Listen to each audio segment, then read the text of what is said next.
প্রতি বছর ভাদ্রপদ মাসের কৃষ্ণপক্ষের অষ্টমী তিথিতে পালিত হয় জন্মাষ্টমী উৎসব। হিন্দু ধর্মে কৃষ্ণ জন্মাষ্টমীর গুরুত্ব অপরিসীম। এদিনেই শ্রীকৃষ্ণের জন্ম হয়েছিল বলে বিশ্বাস করা হয়। দেশের বিভিন্ন প্রান্তে ধুমধাম করে জন্মাষ্টমী উদযাপন করা হয়। শ্রীকৃষ্ণের আশীর্বাদ পেতে এদিন উপবাস রেখে পুজো অর্চনা করেন অনেকেই। বাড়ির গোপালকে পুজো করে ভোগ নিবেদন করেন ভক্তরা। গোপালকে পঞ্চামৃত দিয়ে স্নান করানো হয়, তারপর পরানো হয় পরিষ্কার এবং নতুন পোশাক। আর এই জন্মাষ্টমী উপলক্ষে আপনাদের ভগবান কৃষ্ণের এমন একটি অলৌকিক এবং রহস্যময় মন্দিরের কথা শোনাবো, যেখানে ভগবানের মূল মূর্তির মুখ আর চেহারা ক্ষুধার জ্বালায় পরিবর্তিত হয়।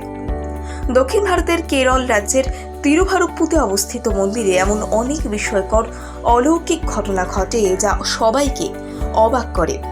কথিত আছে, তিরুভারুপ্পু মন্দিরে ভগবান কৃষ্ণের মূর্তি যখন খুব খিদে পায় তখন তিনি নিজেই খাবারের প্রসাদ গ্রহণ করেন। কারণ এখানে স্থাপিত ভগবান কৃষ্ণের মূর্তি একেবারে ছোট্ট শিশুর মতোই খিদে একেবারেই সহ্য করতে পারে না। শোনা যায়, থালায় রাখা প্রসাদ ধীরে ধীরে নাকি কমতে থাকে।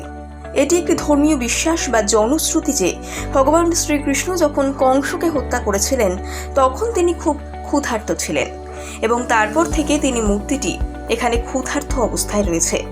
যদি শ্রীকৃষ্ণের এই বিগ্রহের সামনে সময় মতো ভোগ নিবেদন না করা হয় তাহলে খিদের জ্বালায় তার মুখ শুকিয়ে যায়, তাকে রোগা দেখতে লাগে।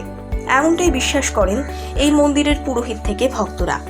পাশাপাশি ভগবানকে ভোগ নিবেদন করা না হলে বা ভোগ নিবেদনে যদি কোনো ব্যাঘাত ঘটে তাহলে দেবতার শরীর ঝুঁকে পড়ে। তাই এখানে দেবতার ভোগের ব্যাপারে বিশেষ যত্ন নেওয়া হয়।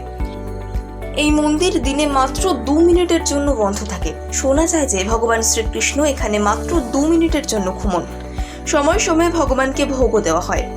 1500 বছরের পুরনো এই মন্দিরে ভগবান কৃষ্ণকে দিনে 10 বার ভোগ অর্পণ করা হয়। বিশ্বাস করা হয় যে এখানে যে ব্যক্তি এই ভোগ গ্রহণ করবেন তাকে কখনোই খিদের জ্বালায় কষ্ট পেতে হবে না।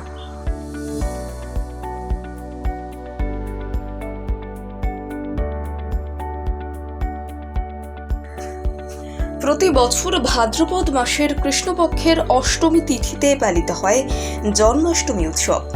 হিন্দু ধর্মে কৃষ্ণ জন্মাষ্টমীর গুরুত্ব অপরিসীম। এদিনেই শ্রীকৃষ্ণের জন্ম হয়েছিল বলে বিশ্বাস করা হয়। দেশের বিভিন্ন প্রান্তে ধুমধাম করে জন্মাষ্টমী উদযাপন করা হয়। শ্রীকৃষ্ণের আশীর্বাদ পেতে এদিন উপবাস রেখে পুজো অর্চনা করেন অনেকেই। বাড়ির গোপালকে পুজো করে ভোগ নিবেদন করেন ভক্তরা।